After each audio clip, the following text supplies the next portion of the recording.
20世纪90年代，香港名模横死出租屋，尸身化为白骨，时隔4年才被发现。疑犯涉及高官家属，案件一度轰动香港。调查报告疑点重重，警方却草草了结。多年以后，香港著名律师重启案件，费尽心力仍难破疑点。坊间传闻有一只看不见的手在暗中操控遮掩真相。24年后，同样为模特翻案的一部电影中，也出现了一只看不见的手。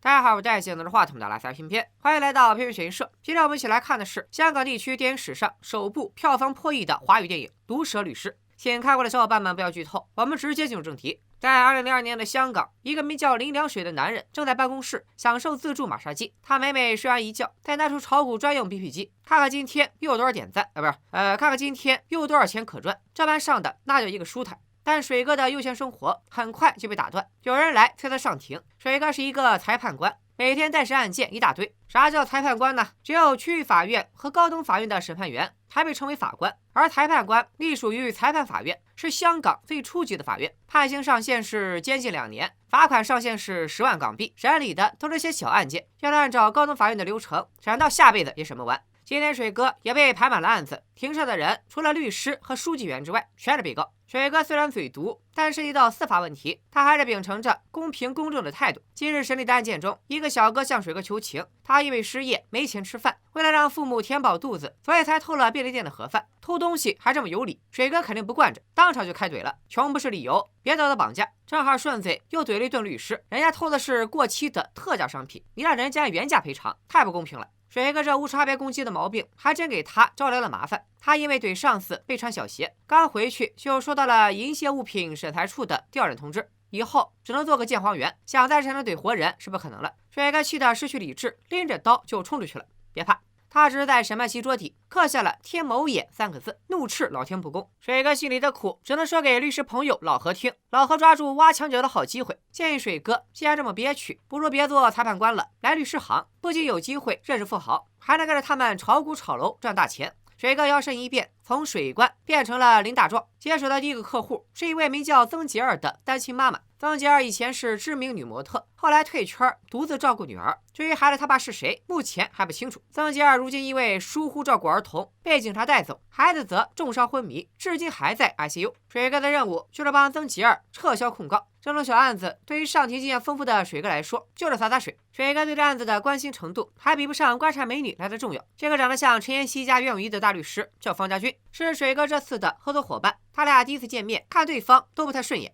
大律師唔應該同人握手嘅喎。看過香港律政劇的朋友們，對大律師不握手這個行規應該很熟悉。大律師維護不同當事人，代表不同立場，不握手是避免身體接觸，保持中立態度，是一種專業性的表現。另外再科普一下香港律師和大律師的區別。律師也稱事務律師，主要從事非訴訟性質的法律工作，如起草文件等，一般不上庭辯護，只提供法律諮詢和服務。大律師又稱為訟務律師，俗稱大狀，專門從事法庭的訴訟辯護，在法庭上享有充分的發言權。虽然这俩人不对盘，但还是得一起工作。方家军带着师爷和水哥一起去见当事人。师爷大家可以先简单理解为法务助理，这个师爷也是一个重要角色，一早就和水哥认识，江湖人称太子。曾洁儿见到水哥以后，开始诉衷肠。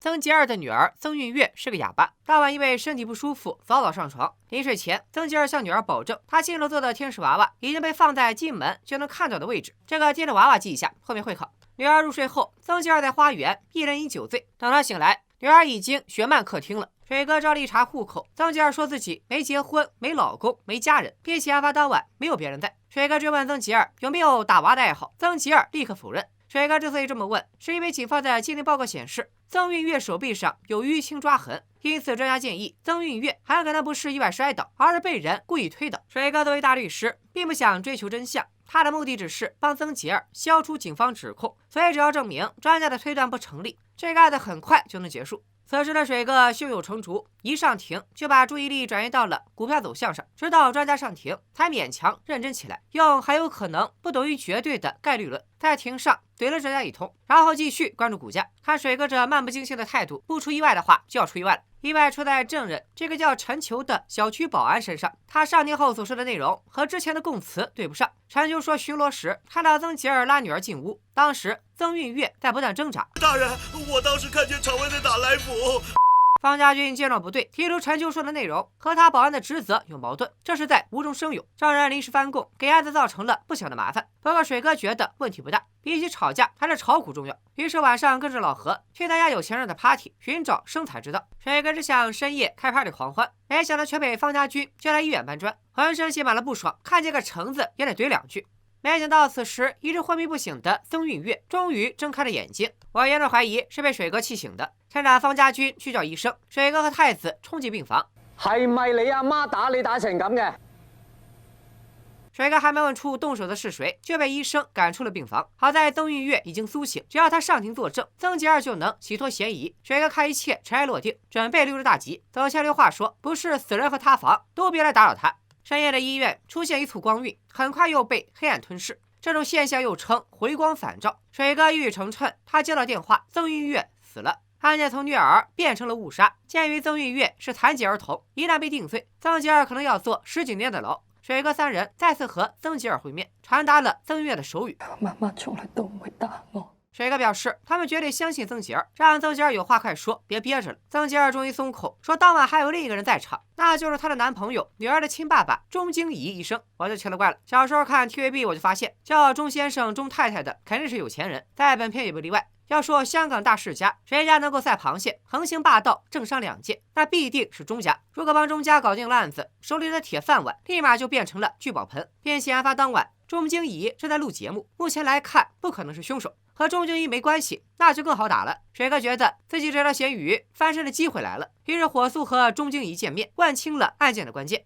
鐘京儀確認，他在進入曾吉兒家裡時，門是開着的。這說明什麼？說明其他人也有機會進入曾吉兒家中。曾吉兒不是唯一的疑犯。根據疑罪從無的原則，水哥覺得這案子贏定了。可事情沒有水哥想的那麼簡單。鐘京儀和水哥面談結束以後，出現在一個豪華的大別墅裡。別墅的主人就是這位正在以自己狗子的名義創辦基金會的女人，她才是鐘京儀的正牌妻子。沒錯，鐘京儀是有婦之夫，曾吉兒俗稱小三。最重要的是，真正和鐘家有關係的是這個叫鐘念華的女人。鐘京儀就這個倒插門的女婿，在鐘家完全沒有話語權。鐘家的法律顧問董大壯一開口忽悠，鐘京儀分分鐘就把和水哥的對話全都抖了出來了。水哥自信過了頭，沒好好對鐘京儀做背調就算了，兩人的談話也沒錄個音，留個字據文件啥的。曾吉兒的命運全憑鐘京儀的一張嘴。男人都是善變的，吃軟飯的男人只會變得更快。結果董大壯的調教，鐘京儀上了庭，說法立馬變了樣。道門係山神。鐘京儀是辯方證人，水哥作為辯方律師，無法反駁他的證詞，就得把他轉成敵對證人，也沒有證據，只能眼睜睜看着曾吉兒被判坐牢17年。曾吉兒失去女兒，還被誣陷入獄，感覺人生無望，在獄中用牙刷餅割腕自殺。雖然最後被獄警救了下來，但曾吉兒自殺這件事給了水哥最後一擊，他從此一蹶不振，渾渾噩噩，直到被一個好兄弟給打醒。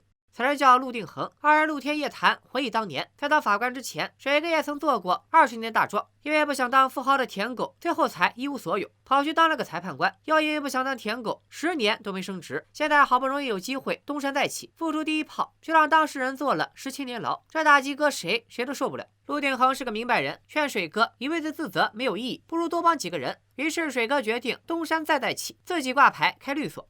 2年時間在一行字母中呼嘯而過，水哥的律所開得風生水起，但曾吉兒的案件他依舊無法釋懷。他在辦公室裡擺設了曾韻月最喜歡的小天使，每天都換上新鮮的橙子當貢品。他的虔誠感動了天使，贖罪的機會來了。當初在法庭上做假證的保安陳球，因為受不了癌症的折磨，自殺前留下遺書表示很後悔曾經在法庭上誣陷曾吉兒。水哥想借機給曾吉兒翻案，可曾吉兒卻避而不見。當年水哥在法庭上摸魚划水，他都看在眼裡，早就恨透了水哥。水哥只能放下前輩的身份，低聲下氣去求方家軍，也換來了一頓諷刺。不過方家軍不是真的不想幫，因為曾吉兒已經在找其他大律師，但方家軍也不想後悔一輩子，還是決定再試最後一次。他主動去了水哥的律所，沒想到開門見血，水哥為了給曾吉兒翻案，推掉了手頭的所有案子，結果被委託人大寶哥上門威脅。水哥用頭髮絲飆血的演技感動了大寶哥，對方帶着兄弟走了，太子卻帶着兄弟來了，要幫水哥找回場子。原來太子真的是黑道太子，水哥曾經幫太子他爸打過官司，還為此和老婆離了婚。從此之後，水哥就成了太子的偶像兼學習目標。一個好好的黑道少爺，硬是被老爸逼着做了師爺。不過太子做師爺確實很合適，香港律師行的師爺必須要人脈廣，最好能黑白通吃。聽完水哥的光輝事跡，方家軍徹底服了，帶着水哥去見曾吉兒。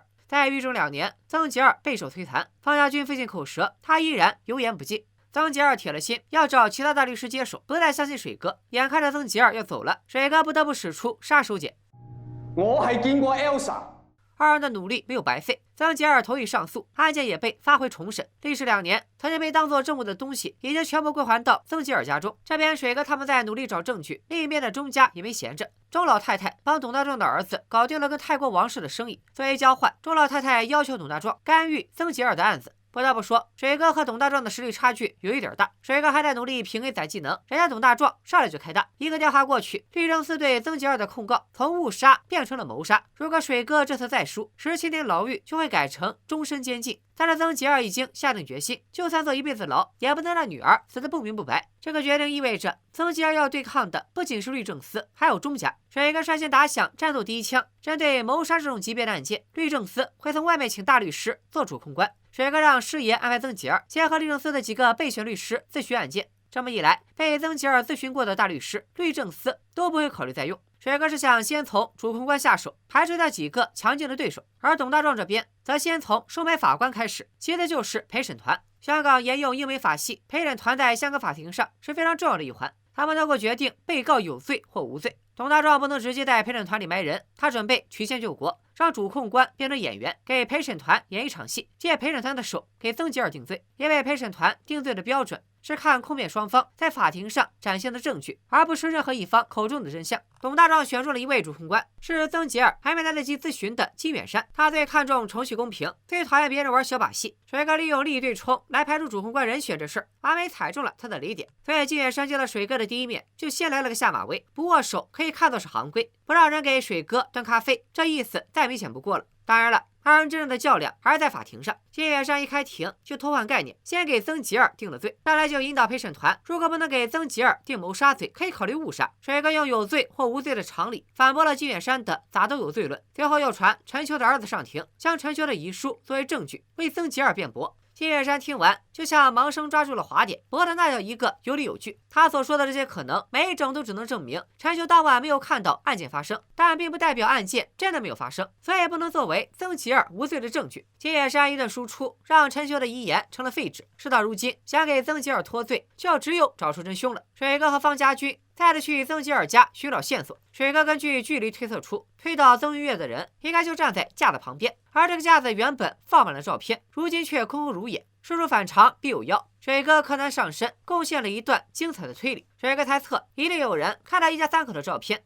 非常生气，才推倒了曾玉月。头2嫌疑人去了钟静怡的妻子钟念华，于是他雇人监视钟念华，企图发现线索。水哥对钟静怡的原配夫人钟念华有所怀疑，去监狱向曾吉尔求证，这不问不知道，一问世界都裂掉。本以为是2女争1男，没想到是炸裂的3人行。所以钟念华看到照片失去理智，就是因为我的女朋友爱上了我老公。看到这里，我不禁想问曾吉尔，水哥来问一次你就挤一点，说的关键信息一次比一次炸裂，你还有多少事没有说？曾吉尔回忆了一下当晚的事，发现还真有没说的。他想起自己从花园进到客厅时，发现钟静怡去厨房扔了2瓶水。水哥已经确认曾玉月的死和钟念华脱不了干系，但苦于没有证据，所以准备采用非常手段。水哥让太子装着陈秋的儿子打电话给钟念华，谎称手里有钟念华收买陈秋的证据。钟念华果然不惊诈，第2天就跟董大壮和老妈坦白了。事情和水哥推理的差不多。钟念华发现钟静怡有小三，拿着钥匙就去了小三家里，没想到小三竟然是熟人，他一怒之下摔了照片，引来了曾玉月，然后失手把他推倒了。当时曾吉尔应该是在花园喝酒喝多了，所以没有听到。而钟念华坦白真相的这一幕，被水哥雇的私家侦探拍了个清清楚楚。话说这私家侦探装备还挺齐全，不仅负责拍视频，还整上了高级收音设备。水哥这钱花的值。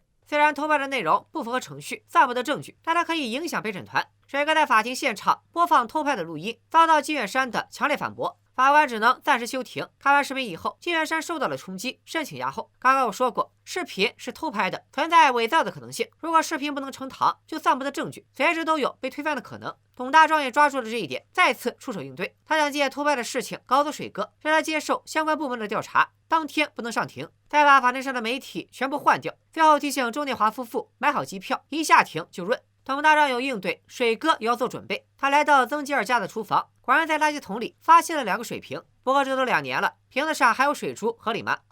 除了水瓶之外，水哥还发现了一个关键性证据，就是曾云月当晚出事前让曾吉儿放到门口的天使娃娃。还没等水哥捋清楚新线索，那边董大壮的对策已经开始实施了。警方以涉嫌不诚实使用电脑为由拘捕了水哥。董大壮为了确保万无一失，动用钟家的关系，让其他律师行邀请方家军入伙，去跟证监会的案子。这对于一个大律师来说是致命的诱惑，去了就是名利双收，不去就是和钟家作对。另一边，董大壮亲自约见金远山，但金远山已经知道了真相，不打算再担任主控官了。没想到董大壮一顿输出，竟然把金远山说服了。眼看着所有的路都被董大壮堵死，方家军依然没有放弃，带着资料去见水哥。岂料水哥逮着他一顿挖苦，说他是女生没能力，还警告他不许再碰这个案子，气得方家军扭头就走。这水哥咋还搞性别歧视呢？其实他也不是真的想散伙，是因为听老何说方家军被挖墙角，他不想影响方家军的前途，干脆把事说破，想让方家军自己选择。水哥被困在拘留所，看着头顶接触不良的灯管，再想想曾吉尔家门口的天使娃娃、灯管娃娃，他突然灵光一现，找到了揭露真相的关键。弹幕无奖竞猜一猜灯管和娃娃有啥关系？找到关键，有了胜算，还要防止钟家搞鬼。水哥立刻要求打电话给陆定恒，拜托好兄弟，不管死人还是塌房，明天一定要去庭审现场。为啥非得是陆定恒？接着往下看就知道了。钟年华此时去监狱探视曾吉儿，奇怪的是，这姐们到那里一句话都没说，干抽烟不聊天。不过钟年华灭烟的方式和曾吉儿一模一样，这要是还说俩人没点啥，那成的就是硬戏了。导演在这儿加这段戏，很难相信不是在暗示，这注定是个不平凡的夜晚。董大壮给钟京怡开小灶，提前押题，预演对方可能会问到的问题。水哥还在为保释努力，奈何警方一拖再拖，就是不给水哥保释的机会。用来回想也知道，一定是钟家和董大壮搞的鬼。开庭在即，陆定恒如约到达了庭审现场，然而此时旁听席上却没有一个媒体，全是钟京怡的律师外援。所以为啥让陆定恒来？因为陆定恒是廉政公署的助理处长，让他来听庭审，这帮私下搞小动作的大律师们一个都跑不了。而被水哥痛骂一顿的方家军也准时到达了法庭，来的时候还拎着行李箱，看得出是经历过一番挣扎才做出的决定。随着水哥所在的拘留室里也进来了一个看着就不像好人的胖子。太子叫我嚟噶。水哥曾经告诉太子，只有高级警司能帮自己出去，但想要见到高级警司不容易，于是太子找人助水哥一臂之力。警员赶来给胖子包扎伤口，胖子提出的一个要求让水哥想通了钟京怡扔水瓶的原因。阿 Sir 攞支大水飲下得唔得？口渴啦！你失血過多，即刻飲咁多水，好大鑊㗎，你知唔知㗎？我特意去查了一下资料，失血会导致血容量不足，这种情况下饮水过多会使血液更加稀释，血容量进一步下降，加重血流动力学障碍，甚至会出现心理衰竭，危及生命。相信聪明的你已经猜到了，钟京怡不是扔掉2个空水瓶吗？曾云月头上磕了那么大一个口子，作为医生的钟京怡肯定知道失血过多不能立刻喝水，却还得给女儿喂了整整2大瓶水，其恶毒用意不言自明。真正的凶手不是钟念华，而是孩子的亲生父亲。水哥破解了真相，也终于见到了高级警司。为了出去，水哥无所不用其极，先是旧事重提，对他挟恩求报，再一招过河拆桥，出卖了偷拍视频的私家侦探，最后成功逃离监狱，朝着法院狂奔，终于赶上了最后的庭审。水哥虽然名字带水，但专业能力一点也不水。他知道陪审团一定看不到偷拍的视频，所以准备转换策略，借钟京怡和董大壮之口说出视频的内容，让他们搬起石头砸自己的脚。董大壮作为证人上庭后，水哥直接要害，问董大壮知不知道他和钟念华母女会面被人偷拍的事。水哥醉翁之意不在酒，表面是在问偷拍，实际上是想暗示陪审团他们3人见面这件事确实存在，也能侧面证明那段视频不是伪造的。但这种未被呈堂的视频算不得证据，于是提问遭到了金远山的反对。水哥再次出招，提问董大壮这次见面时钟老太太有没有拜托董大壮让他格外照顾钟念华。陪审团在上一庭已经听过录音了，真相多少有点先入为主的意思，但是视频没有呈堂，陪审团没有看到完整版视频。水哥这么提问是让陪审团根据不完整的录音联想的真相，从而质疑董大壮证词的可信度。董大壮作为资深律师，当然也不是吃素的，摆起了大律师的架子反驳水哥，顺便还要教主控官做事。水哥也不想装了，指着他的鼻子开骂。董大壮的脸皮也是够厚的，他坚决不认，说法庭看的是证据，不是所谓的真相，只有门外汉才看重真相。能说出这种话，只能说明董大壮确实不是人。水哥也不惯着他，抓住一点往死里打，说他是在质疑陪审团，毕竟陪审团需要根据真相来判定曾吉尔有罪还是无罪。照董大壮的说法，那陪审团就是草包摆设。最后，水哥接着问董大壮问题，先给钟京怡挖了个大坑。他虚晃一枪，借提问问题揭发董大壮教钟京怡做假证。董大壮气得拍桌子，不过再生气也没有表演的机会了。接下来轮到钟敬怡上庭，为了确保能赢，水哥申请休庭整理证据，向曾吉尔确认门口天使娃娃的问题。至于是啥问题，暂且按下不表。证据确定后，还需要解决的是主控官。金远山是控方大律师，但之前的发言明显是更偏向真相，所以水哥觉得这人能处。两人在厕所进行了重要会谈，达成了一致意见。法庭上的局面瞬间扭转，原本是辩方和被告对抗钟家，现在变成了控辩双方一起对抗钟家，一场公正与权力的较量正式开始。钟敬怡之前已经被董大壮培训过了，所以水哥、金远山和方家军获胜的关键就是打乱钟敬怡的节奏，先搞心态，后辩真相。于是水哥一上庭就拿出了2个空水瓶，钟敬怡果然很心虚。方家军率先出战，先用钟敬怡出轨的事让陪审团质疑他的人品，再用钟敬怡供词的前后矛盾让陪审团质疑他供词的真实性，最后质疑钟敬怡提前编了假口供，一气3连，直击要害。水哥随后出战，要求钟敬怡仔细叙述案发当晚的经过。根据钟敬怡的叙述，水哥抓住了2个疑点：一是钟敬怡自称进门时先开灯，然后用钥匙开锁进门；二是在曾吉尔去花园叫救护车时，屋内只有钟敬怡和曾韵月，没人知道这2分钟发生了什么。随后水哥拿出那2个水瓶，钟敬怡说自己没见过。轮到金远山上场，他就水瓶问题继续发问，然而钟敬怡却说知道被告家喝这个牌子的水，刚才还说不认识这2个水瓶，这话不是自相矛盾吗？金远山再问钟敬怡有没有注意家门口的灯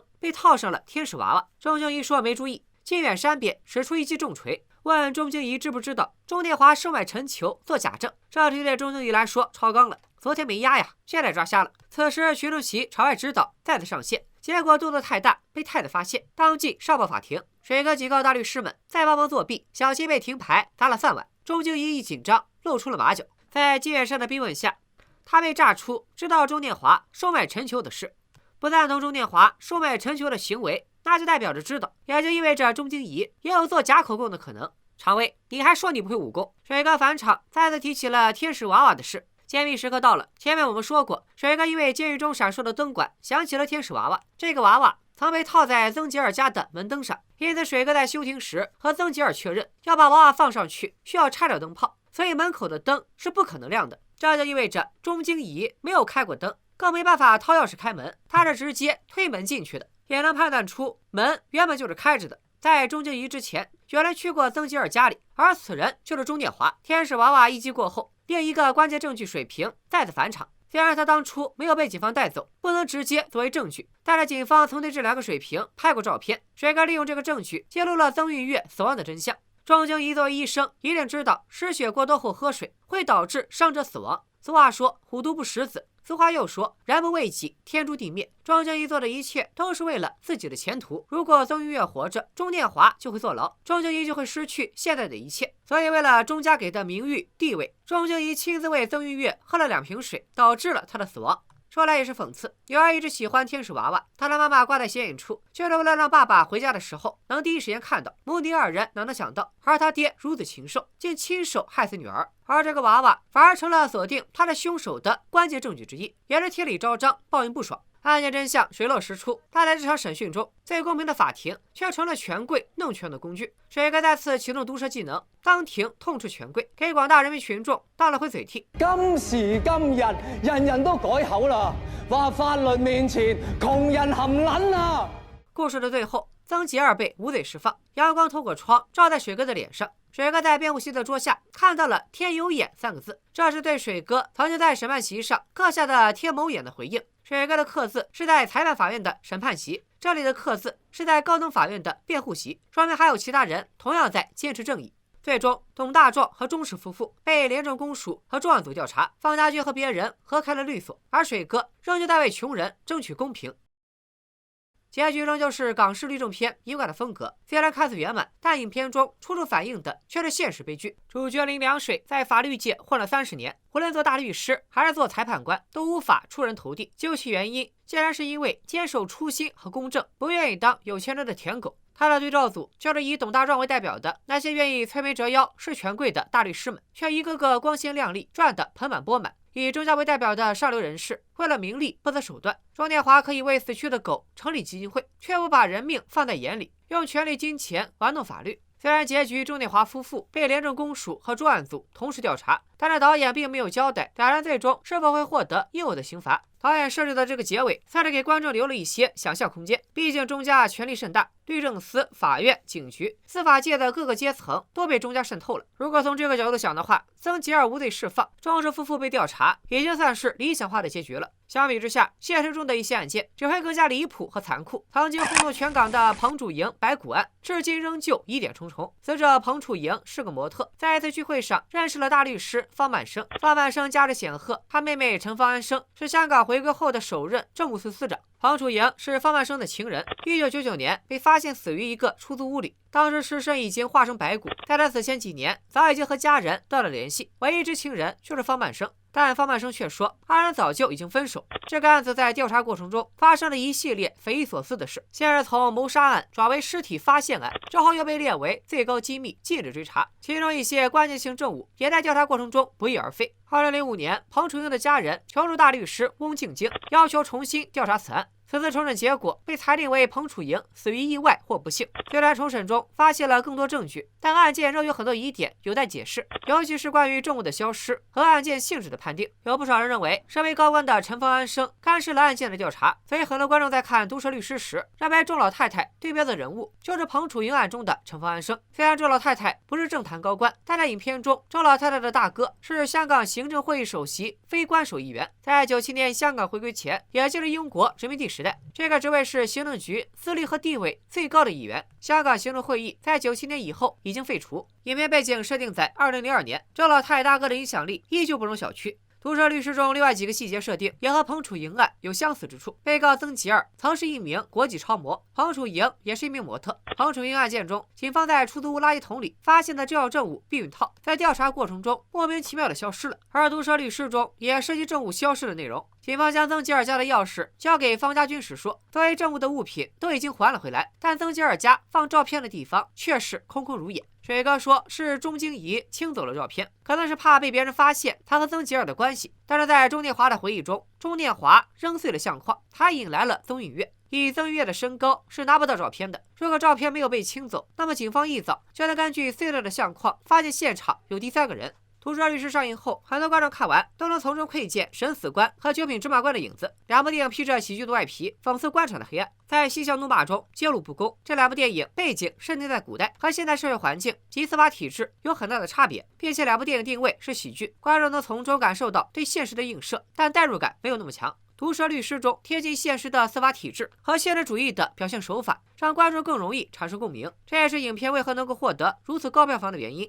影片中的林良水是一个毒舌形象，而了解栋笃笑的朋友应该都知道，扮演林良水的黄子华才是真正的毒舌。提到脱口秀，你最先想到的明星是谁？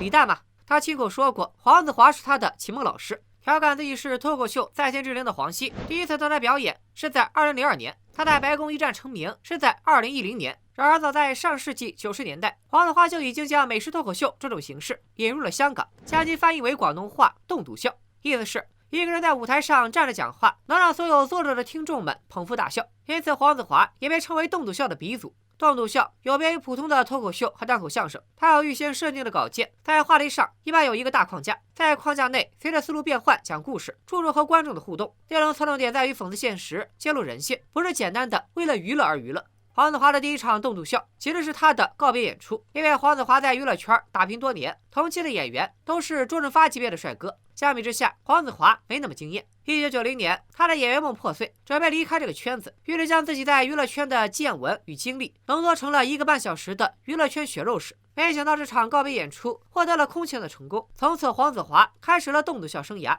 被粉丝称为子华神。据说在香港有2种票抢不到，一种是陈奕迅的演唱会，一种就是黄子华的栋笃笑。黄子华学哲学出身，又有编剧功底，所以坚持自己原创剧本，每场演出的主题总是针砭时弊。正因为他对社会、对人性的观察足够深刻，所以在演戏时能够精准把握角色。毒舌律师虽然有大量文戏，但是节奏并不拖沓，导演采用文戏武拍的手法，将情绪激发到极致。这对于演员的要求非常高，需要演员完全吃透角色。黄子华对于林良水这个角色的理解，已经超越了原本剧本中塑造的形象。他甚至为林良水亲自写了一段戏，就是他害曾杰尔入狱后，在球场和陆定恒讲述前3人间经历的那场戏。这段戏让林良水更现实，更有烟火气，可以说是塑造林良水形象的点睛之笔。毒舌律师》是一部剧情片，它也是一部非常工整的推理电影，比如门灯、天使娃娃、照片、矿泉水这些线索、证人的证词、职业、人际关系信息等等，观众几乎是和片中主角同步获取的，所以它也同样具备传统侦探电影猜凶手、猜动机、猜作案手法的乐趣，因此我才把它放进了偏偏悬疑社的片单里。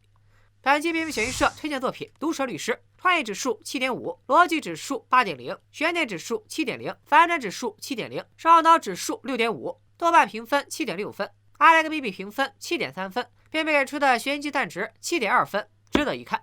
黄子华在采访中说道：“毒舌律师好比一出武侠剧，侠义不是人人都可以做到的。现代社会，无论侠还是公道，都是一个理想。公道成了一种追求，法律面前人人平等成了一种理想。以面对现实的这种映射，让人感觉到悲哀。不过，影片用它理想化的手法，向观众传达这种希望：公道需要追求，仍有人在为此坚持。这些人包括30年不做舔狗的林良水，包括放弃光明前程拖着行李箱上庭的方家军，包括坚持程序至上却为公道放弃原则和林良水联手演戏的金远山，也包括相信天有眼的每一个人。”今天就说到这里，感谢大家的支持，咱们下期再见，拜了个拜。